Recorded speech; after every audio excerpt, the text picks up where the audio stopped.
सड़क पे चले जाइए, एक चाय की दुकान है और सुबह-सुबह कमल जाता है। और ओम प्रकाश वाल्मीकि की यहाँ मैं 3-4 चीज़ों की बड़ी तारीफ़ करता हूँ।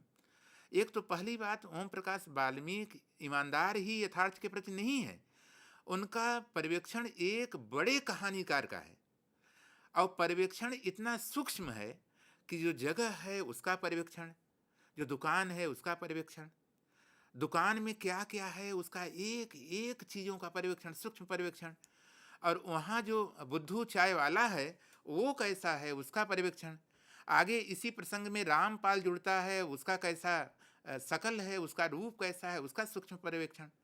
तो ओम प्रकाश वाल्मीकि एक-एक चीज़ का ख़्याल रखते हैं। तो मैं ये कह रहा था कि कमल वहाँ जाता है और चाय माँगता है, वो चाय देने को तैयार हो जाता है। पहले तो कमल की आँखों से ही ये पर्यवेक्षण किया है, वो देखता है कि एक छप्परनुमा दुकान है और दुकान के बगल एक भट्ठी है और भट्ठी से जो है कोयले का धुआँ का सैलान निकल रहा है और वो महसूस भी करता है उस धुएँ को सूंघ करके उसे खाँसी भी आती है। और उसके बगल एक चबूतरा है और चबूतरे पर डिब्बे रखे हुए हैं और बड़े गंदे डिब्बे हैं, जिसमें बिस्कुट है, किसी में चाय है और उसके बगल केटली रखी हुई है जो एकदम काली स्याह हो गई है। भगोना है वो भी बाहर से काला है और अंदर से मटमैला है। प्लेट, गिलास, कप जो है वो बहुत गंदे हैं, मक्खियाँ भिनभिना रही हैं और जो बेंच है उसकी भी हालत बूढ़े से भी बदतर है। इसको कहते हैं सूक्ष्म पर्यवेक्षण, कि पूरे जो दुकान में जो चीज़ें हैं उसका सूक्ष्म पर्यवेक्षण करते हैं ओम प्रकाश वाल्मीकि कमल उपाध्याय की नज़र से। और बूढ़ा कैसा है, बूढ़े का रूप कैसा है, तो उसका भी बड़ा पर्यवेक्षण करते हैं कि जर्जर सा है और उकड़ू बैठा हुआ है और बीड़ी पी रहा है और बाल उसके एकदम चीकट हो गए हैं और बाल तो चीकट हो ही गए हैं। और सच बात ये है कि उसके हाथ और पैर की नसें ऐसी उभरी हैं कि जैसे किसी ने शरीर से मांस निकालकर केवल त्वचा उससे चिपका दी गई हो। ये है रूप का पर्यवेक्षण। तो मैंने कहा कि वो चाहे छप्पर हो, चाहे छप्पर के भीतर रखी हुई चीज़ें हों और चाहे वहाँ चाय बनाने वाला वो बुद्धू चाय वाला हो, बूढ़ा हो, उसका सूक्ष्म पर्यवेक्षण करते हैं। तो इसमें कमल उपाध्याय से उसे जिज्ञासा बस। और एक बात और, क्रियाओं से पूरा क्रिएट कर देना परिवेश को, वातावरण को, कहानी को एकदम जीवंत बना देना। वैसे तो ये चीज़ उनके शिल्प संरचना के भीतर आएगी, लेकिन चूँकि इसी प्रसंग में ये बात है इसलिए इसका ज़िक्र करना बड़ा ज़रूरी है। तो केवल क्रियाओं से पूरे के पूरे कहानी के परिवेश को, इस घटना को जीवंत कर देना, ये एक बड़े रचनाकार की खासियत होती है। ओम प्रकाश वाल्मीकि में ये खासियत है। तो उन्होंने कहा कि चाय मिलेगी? तो कहता है कि हाँ, बुद्धू चाय वाला, कि हाँ भट्टी गर्म हो जाने दो। फिर वो पूछता है कि बाबू नए दिख रहे हो, देखा कपड़े उपड़े ठीक ठाक हैं। उसको जिज्ञासा हुई। अम, तो जिज्ञासा और भी आगे बढ़ती है कि देहरादून से बारात आई है और फिर वो बड़े सहजता से, शहर में तो बड़ी सामान्य बात है, बड़ी सहजता से कह देता है कि हाँ मैं उसी बारात में आया हूँ। और ओम प्रकाश ने जो शब्द इस्तेमाल किया है कि पहले तो प्रश्न भरी जिज्ञासा थी, फिर जैसे उसने कहा कि हाँ मैं उसी बारात में आया हूँ, वो चौंक जाता है बुद्धू चाय वाला। क्रियाएं आप देखिए, पहले तो प्रश्न भरी जिज्ञासा, फिर चौंका और फिर उसकी जिज्ञासा जो है गोली में बदल गई, गोली में बदल गई। और गोली में बदल जाने के बाद उसने क्या किया, वो अ, उसने मना कर दिया, वो टाल मटोल करने लगा। फिर ये भी थोड़ा सा सहजता से, थोड़ी नम्रता से कहा, फिर थोड़ा सख्त हुआ और फिर जरा उसके हाव भाव, उसकी साइकोलॉजी जिस तरह से क्रिएट की है ओम प्रकाश वाल्मीकि ने क्रियाओं से, फिर वो अनसुना कर देता है। फिर वो सख्त हो जाता है, वो कहता है कि चूहड़ों को, हमारे चमारों चूहड़ों को चाय नहीं मिलती, तो वो भी सख्त होता है कि फिर किसको मिलती है, अपनी जात भी बताता है। तो उसको बड़ा आश्चर्य होता है, सेखी भी बगाता है कि चमारों और चूहड़ों के उसमें बाभन, गांव में तो ये परिकल्पना असंभव है, शहर में ये संभव है। और कमल उपाध्याय तो शहर का है, तो गांव उसको विश्वास ही नहीं होता। तो उसे एक ही बगाड़ता है। और इसके बाद आप ये देखेंगे कि और भी बहुत सारी चीज़ें वो तन जाता है लोगों को जो देखता है, लोगों को बड़ा रस हो गया, जो राह से आते जाते हैं उनको रस हो गया, और उसकी बूढ़ी हड्डी में जोश आ जाता है, ये शब्द इस्तेमाल किया है, और वो तन कर खड़ा हो जाता है और फटकारता है। इतने में उसका भतीजा रामपाल आ जाता है, जो कि उसका भी रूप वर्णन बहुत अच्छा ओम प्रकाश वाल्मीकि ने किया है कि पतली पतली मूछें हैं, दुबला पतला सा है, चीकट बाल है, और 1.5 हड्डी का आदमी है, और देखकर उसे कोई अंदाज़ा लगा नहीं सकता कि इस आदमी का दबदबा पूरे गांव में है। तो बोलता है, कौन है चाचा? और जैसे उसने ये कहा कि चाचा कौन है यो, वैसे ही वह बिफर पड़ा। और आप ये देखेंगे कि इतनी क्रियाओं से ही उसके बहुत सारे मनोभाव कि एक सवर्ण का क्या क्या प्रतिक्रिया होती है, क्या नज़रिया होता है एक दलित के प्रति। और ब्राह्मण भी है, अगर वो नहीं जानता है तो, और दलित के बारात में आया है तो यही समझता है कि वो भी दलित है। ये मतलब, और जात की संरचना बड़ी जटिल है कि आप अपने गांव के परिवेश के बाहर चले जाइए, आप कहीं और दूसरे गांव में चले जाइए और ज़िले में चले जाइए, तो ये जाति, आप किस जाति के हैं आप छिपाया जा सकता है, कोई भी छिपा सकता है, लेकिन उसने छिपाया नहीं। तो अगर दलित के बारात में हो गया है तो कोई गांव का आदमी सामान्यतः विश्वास नहीं करेगा, ये एक हकीकत है। ओम प्रकाश वाल्मीकि ने इसी के भीतर एक चीज कि एक सवर्ण की क्या क्या मनोविज्ञान होता है दलितों के प्रति, एक चीज का, और भीड़ का क्या मनोविज्ञान होता है, इसको उन्होंने रेखांकित किया है। और भीड़ का मनोविज्ञान गांव में क्या होता है, अगर इस तरह से कोई मजमा हो जाए, कोई घटना घट जाए, तो लोग तमाशाई होते हैं, क्या होगा क्या नहीं होगा, किसकी तरफ बोलना है, इनका कोई पक्ष नहीं होता, उनका कोई चरित्र नहीं होता, तमाशाई होते हैं, और मजा लेने के लिए वो रहते हैं, उनको बड़ा मजा आता है।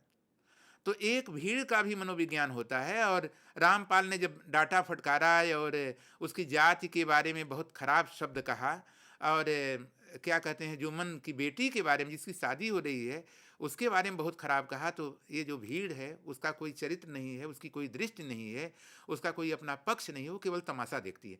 इस मनोविज्ञान को भी ओम प्रकाश वाल्मीकि ने बहुत अच्छी तरह से पकड़ा है।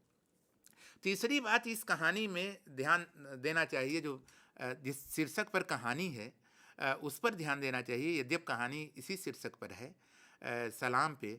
सलाम का प्रसंग तो पहले आते ही नहीं है, पहले ओम प्रकाश वाल्मीकि उसका बाकायदा एक बैकग्राउंड बनाते हैं। सलाम की जो रस्म है वह मूलतः गांव की ही रस्म है और शादी के बाद होती है। इसका स्रोत अगर हमें देखना हो तो जैसा कि मैं कह रहा था कि ओम प्रकाश वाल्मीकि की कहानियों के जो सूत्र हैं वो दलित जीवन में ही हैं। जो उन्होंने अपनी आत्मकथा लिखी तो हिरराम सिंह की शादी का जिक्र उन्होंने 42 से 46 पृष्ठ, जो राधा कृष्ण प्रकाशन से जूठन प्रकाशित है, तो सलाम का ही जिक्र किया है। और उसकी बारात में स्वयं ओम प्रकाश वाल्मीकि गए थे और उसको मना भी किया था कि तू सलाम पे मत जा। वो गया भी था और खुद ओम प्रकाश वाल्मीकि गए थे और पानी नहीं मिला था, पानी के लिए तड़प गए थे और देखा था कि दूल्हा कितना निरीह जीव होता है और कैसे मतलब एक गुलामी की प्रथा को कायम रखा है सवर्णों ने अपना वर्चस्व दिखाने के लिए, अपनी मलिकाई दिखाने के लिए। तो अपने पिता से उन्होंने कहा कि ये क्या ठीक है कि भाई सवर्णों के जो दुल्हे दुल्हन हैं वो तो नहीं जाते सलाम के लिए। तो पिताजी उस समय तो कुछ नहीं बोले, लेकिन पिताजी को, ओम प्रकाश वाल्मीकि के पिताजी को पहली बार ये लगा और कहा भी कि मुंशी जी, ओम प्रकाश वाल्मीकि को मुंशी जी कहते थे, कि मुंशी जी तुम्हें पढ़ाना सार्थक हो गया, अब हम इस प्रथा को तोड़ेंगे। और ओम प्रकाश वाल्मीकि के पिता छोटन लाल ने जब अपने चौथे नंबर के बेटे जनेश्वर की शादी की तो इस प्रथा को तोड़ा। ओम प्रकाश वाल्मीकि से वो बड़े थे और ओम प्रकाश वाल्मीकि की जो बहन थी माया, उसकी जब शादी की, दूसरी बहन, 2 बहनें थी, सोमवती तो मर गई थी, लेकिन जो माया है उसकी जब शादी की तो फिर उन्होंने इस प्रथा को तोड़ दिया और ये कहलवा दिया गांव में कि भाई जिसको देना है कुछ सलाम के नाम पर वो हमारे दरवाजे पर आकर दे। और खुदा न खास्ता ये संयोग नहीं है। और यहाँ उन्होंने ओम प्रकाश वाल्मीकि ने अपनी सलाम कहानी को भी याद किया है, जिसको राजेंद्र यादव ने, जैसा कि मैंने कहा, कि ब्राह्मणवाद के विरोध की सशक्त कहानी कहा था। सवाल ये है कि क्या वाकई ये ब्राह्मणवाद के केवल विरोध की कहानी है? नहीं, राजेंद्र यादव की ये बात इकहरी है, ये बात सही नहीं है। अगर हम केवल सलाम का ही विश्लेषण करें तो ये बात खुल जाएगी। इसमें एक तो दलित और सवर्णों का क्या संबंध है, ये खुलता है कि इसको लेकर के दलितों का नज़रिया क्या है।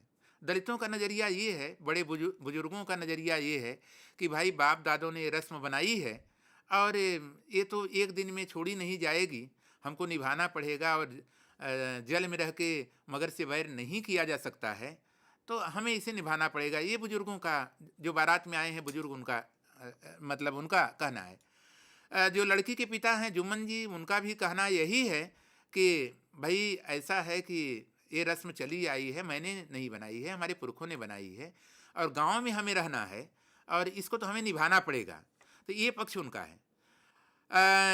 जो गांव के राधड़ लोग हैं, बल्लू राधड़ हैं और अन्य राधड़, रामपाल हैं, ये गांव के जो और राधड़, उनका रस्म क्या है, उनका भी यही कहना है कि ये तो हमारा हक है और ये रस्म है, आज से नहीं चली है, इसको निभाना चाहिए। तो लेकिन दलित और मालिक सवर्ण, इन दोनों का पक्ष अलग अलग है। इसमें जो रस्म है सलाम की, एक दलित के लिए ये गुलामी का प्रतीक है और एक सवर्ण के लिए मालिकाना हक का प्रतीक है।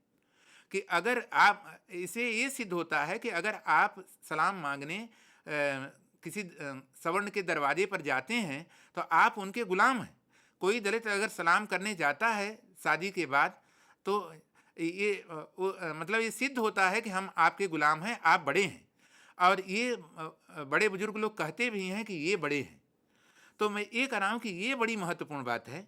और सवर्णों की तरफ से क्या होता है कि वो अपना वर्चस्व, अपने मालिक होने का वर्चस्व, कि हाँ हम तुम्हारे मालिक हैं और तुम्हें हमारे दरवाजे पर आना पड़ेगा। तो ये जो संरचना है इसके पीछे, ये तो मूलतः सामंती संरचना है, क्योंकि लोकतंत्र में तो ये संबंध ही दोनों निरस्त हो गए। मतलब मालिक और गुलाम का संबंध संवैधानिक जो हमारे मौलिक अधिकार हैं उसके खिलाफ है। जमींदारी भी टूट गई है और हम सभी जानते हैं कि बेगारी भी चली गई है और बंधक प्रथा भी चली गई है। तो ये लोकतंत्र के मूल्यों के खिलाफ है। तो जो हरीश है उसके पिताजी इसके विरोध में है कि मेरा लड़का सलाम करने नहीं जाएगा। हरीश भी इसके विरोध में है और वो मना कर देता है और ये मानता है कि ये जो दलितों का स्वाभिमान है उसको तोड़ने की एक साजिश है और हमें मतलब नहीं जाना है। इसमें ओम प्रकाश वाल्मीकि की एक बात का बड़ा ध्यान रखना चाहिए। जैसा कि मैंने कहा कि ओम प्रकाश वाल्मीकि बड़े रचनाकार हैं और एक समाज संरचना की एक छोटी सी छोटी बात को, जिसको आलोचक नहीं पकड़ पाए, उसको वो पकड़ते हैं कि जिस प्रकार से सवर्णों के लिए अस्पृश्यता बड़ी महत्वपूर्ण है, दलित को वो दूर रखते हैं। और दोनों प्रसंग को मैं एक साथ लेना चाहूँगा। फ्लैश बैक कमल को याद आता है शहर का वो प्रसंग जब वह हरीश को ले करके अपने घर गया था और हरीश को जो है क्या कहते हैं, हरीश को लेके गया था और हरीश की माँ ने उसे डांटा भी था, मारा भी था और उसको गाली भी दी थी हरीश को और घर से निकाल दिया था और बाद में समझौता कर लिया। यहाँ से कमल के मन में फाक पड़ गई थी और खुद हरीश के मन में फाक पड़ गई थी कि मैं हरीश से अलग हूँ, और कमल के भी मन में फाक पड़ गई थी। इस प्रसंग में, सलाम के प्रसंग में, पिता और हरीश से जिस तरह की बातें होती हैं, हरीश के पिताजी कहते हैं कि ये हमारा दस्तूर है, हमारी रस्म है, आप वहाँ बैठिए। और पहली बार कमल को ये लगता है कि हम इनके बाहरी व्यक्ति हैं। ठीक है, हम दोस्त हैं, लेकिन जहाँ तक रस्म की बात है, शादी की रस्म की बात है, शादी के रिवाज की बात है, तो उसमें हम बाहरी हैं। तो ऐसा नहीं है कि केवल सवर्णों के यहाँ दलित बाहरी होते हैं, दलितों की भी कुछ रस्म ऐसे हैं। इसी तरह से दलितों की धर्म की रस्म, जो बलि देने की रस्म है, वहाँ भी एक सवर्ण जो है, राम प्रसाद तिवारी जो है, वो भय में बिल्कुल बाहरी व्यक्ति हो जाता है। तो इस संरचना को समझना चाहिए। ओम प्रकाश वाल्मीकि ने इस संरचना को समझा है। और अंतिम जो बात बड़ी महत्वपूर्ण है, कहानी जिस जगह समाप्त करते हैं वो बड़ी महत्वपूर्ण है। कहानी समाप्त ये करते हैं कि एक तरह से दलित स्वाभिमान की विजय हुई है और उसे सूरज उग आया है और बड़ा आत्मविश्वास है। और यही एक एंटी मोमेंट गुरुवर शिव कुमार मिश्र ने सही कहा है, ये एंटी क्लाइमेक्स पर कहानी ले जाते हैं कि एक दलित बच्चा है जिसका नाम दीपू है, उसका बाबा नान और मीट लेके आता है, वो कहता है हम नहीं खाएंगे। क्यों नहीं खाएंगे? वो कहता है कि मुसलमान की बनी हुई रोटी हम नहीं खाएंगे। तो सवाल ये है, बच्चों की साइकोलॉजी जो है उसको पकड़नी चाहिए। 4 स्तर पे ये साइकोलॉजी है कि एक शहर के भीतर भी दलित बच्चे और सवर्ण बच्चे का भेद होता है। गांव के भीतर भी एक सवर्ण बच्चा कैसे सवर्ण कमल को चिढ़ा सकता है, रांधड़ के बच्चे कैसे कमल को चूड़ा चूड़ा करके सिखाते हैं, और एक दलित बच्चा भी इस भेद का शिकार है। शिकार ये है कि वह मुसलमान की बनी हुई रोटी नहीं खाएगा। तो हमको जो है बच्चों के भीतर ये जो बचपन से भेदभाव की नींव डाल दी जाती है, दलित और सवर्ण की, सवर्ण और दलित की, जब तक हम इससे नहीं लड़ेंगे तब तक जो है सही अर्थों में बाबा साहब अंबेडकर का जो विजन है वो सफल नहीं होगा। और इसीलिए दोनों उदास भी हो जाते हैं। इसीलिए अंतिम बात मैं ये कहूँगा कि इसका शिल्प भी बड़ा महत्वपूर्ण है और मौका समय नहीं है कि मैं शिल्प पे बात करूँगा। मैं इसे समेटते हुए 4 बातें कहूँगा। एक तो सही बात है कि ये कहानी बाबा साहब अंबेडकर के दर्शन को रचना प्रक्रिया कहानी के भीतर घटित करती है और दलित अस्मिता पहचान को रेखांकित करती है। यथार्थवादी परंपरा को ये कहानी समृद्ध करती है। और सबसे बात, दलित सवर्ण के, पढ़े लिखे दलित सवर्ण के साझे संघर्ष की एक वकालत करती है कहानी। और अंतिम बात कि दलित कहानी लेखन में ओम प्रकाश वाल्मीकि ने अपने दलित कहानी लेखन से कहानी समग्र समकालीन हिंदी कहानी को समृद्ध किया है। और ये समृद्धि दृष्टि के स्तर पे, संवेदना के स्तर पर, शिल्प के स्तर पे किया है। और सबसे बड़ी बात यह है, ये संभव इसलिए हो सका है कि स्वयं ओम प्रकाश वाल्मीकि बहुत ही प्रतिभाशाली रचनाकार हैं। और इसलिए जब ये कहा जाता है कि ओम प्रकाश वाल्मीकि हिंदी दलित कहानी के सबसे बड़े कहानीकार हैं, तो इसमें कोई अतिशयोक्ति नहीं है। सच में वो सबसे बड़े कहानीकार हैं। धन्यवाद।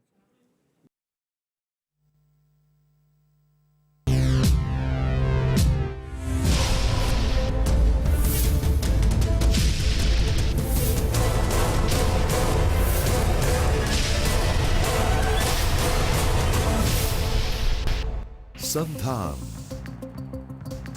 ઓલ ગુજરાત ઇન્ટિગ્રેટેડ ક્લાસરૂમ સેટેલાઇટના માધ્યમથી જોડતી કડી એટલે સંધાન।